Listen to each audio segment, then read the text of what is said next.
అందరికీ నమస్తే. బీఆర్ఎస్ పార్టీలో కీలకమైనటువంటి నాయకుడు హరీష్ రావు, సిద్దిపేటలో ఓటమి ఎరిగినటువంటి నాయకుడు.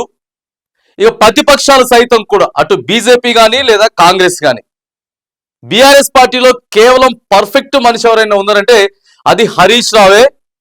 కేటీఆర్ కానీ, కేసీఆర్ కానీ, కవిత కానీ వీళ్ళ ముగ్గురే కుటుంబ పాలన సాగిస్తా ఉన్నారు. హరీష్ రావుని అణిచివేసేటటువంటి ప్రయత్నం చేస్తా ఉన్నారని చెప్పి ఎన్నో సభలలో కానీ లేకపోతే ప్రెస్ మీట్లలో కానీ ఎప్పుడు పడితే అప్పుడు మాట్లాడుతూ ఉన్నారు. ప్రతిపక్షం వాళ్ళు బీఆర్ఎస్ పార్టీ అధికారంలో ఉన్నప్పుడు కానీ లేదా ఇప్పుడు కాంగ్రెస్ పార్టీలో అధికారంలో ఉన్నటువంటి అటు బీజేపీ కాంగ్రెస్ చిన్న నాయకుడి నుంచి చోటా నాయకుడి నుంచి పెద్ద నాయకుడి వరకు హరీష్ రావుని తొక్కేస్తా ఉన్నారు.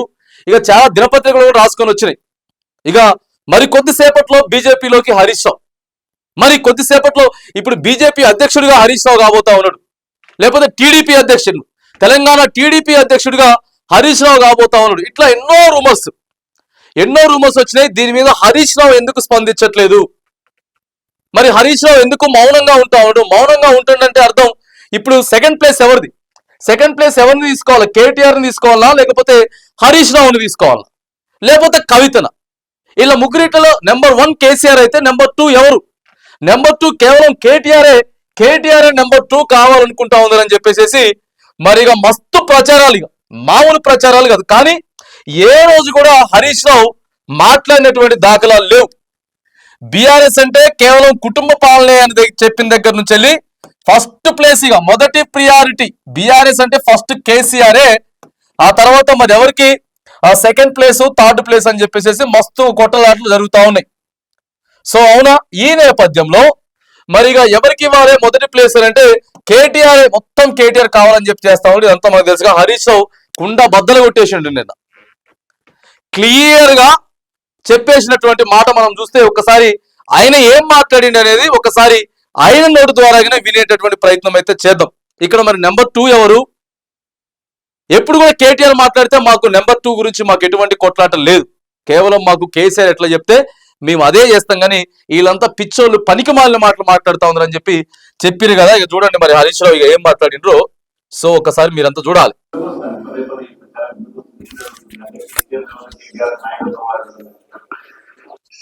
ఆ పంచాయతీ లేదు మా పార్టీలో.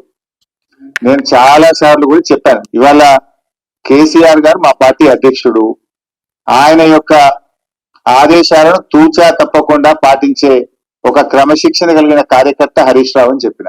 ఇది బహుశా 100 సభల్లో చెప్పిన, టీవీ డిస్కషన్స్ లో చెప్పిన, ప్రెస్ మీట్లలో చెప్పిన, చిట్చాట్ లో చెప్పిన, అనేక సందర్భాల్లో కూడా చెప్పిన. సో మీరు అన్నట్టు కేటీఆర్ గారికి నాయకత్వం ఇప్పటికే ఎన్నోసార్లు చెప్పినా, ఇప్పుడు కూడా మళ్ళీ చెప్తా ఉన్నా, ఎప్పటికి చెప్తూనే ఉన్నా అని చెప్పేసి అంటాడు.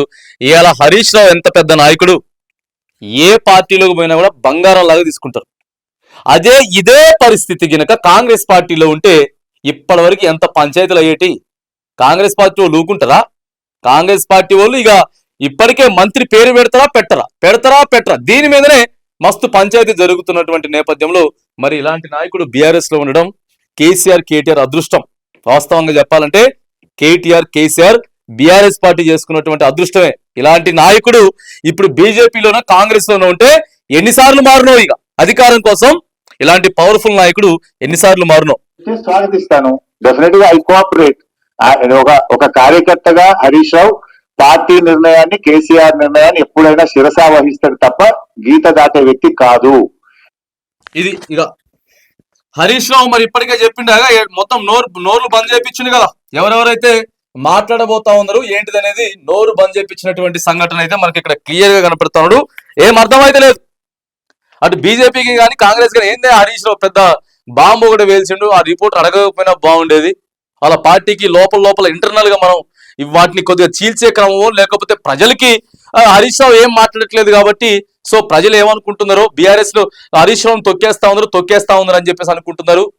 హరీష్ రావు ఏం మాట్లాడట్లేదు అంటే నిజంగా ఏదో ఉంది.